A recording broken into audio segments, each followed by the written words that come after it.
La main tendue du président malgache est Rajaunan Rimampianine. Le chef de l'État malgache appelle au dialogue et à l'apaisement quelques jours après le vote des députés en faveur de sa déchéance.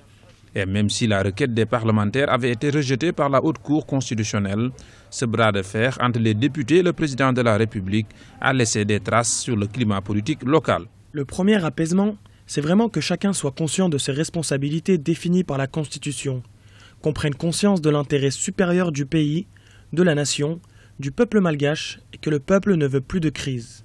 La Cour constitutionnelle, en refusant la requête des députés, avait demandé la mise en place d'un pacte de responsabilité entre les institutions.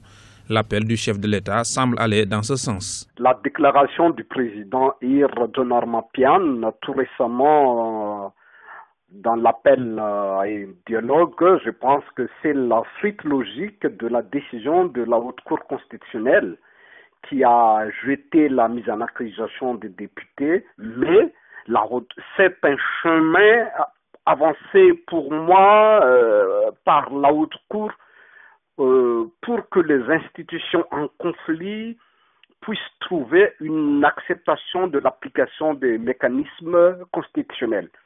D'ailleurs, le président de la République a déjà annoncé qu'il n'y a ni vainqueur ni vaincu, même si il a gagné.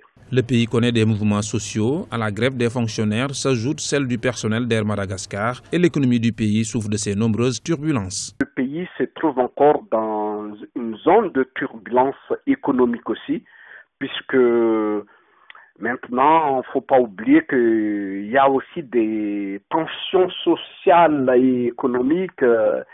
Si on ne parle que la grève de la compagnie aérienne Madagascar, la grève des autres fonctionnaires du domaine, donc Rajaunan Rimampianine est contraint de prendre en main l'avenir du pays.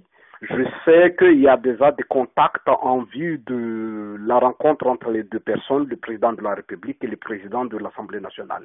Le président malgache entend profiter de la fête de l'indépendance célébrée ce 26 juin dans toute la Grande Île pour essayer de renforcer l'unité autour de lui afin de mener à bien son projet politique.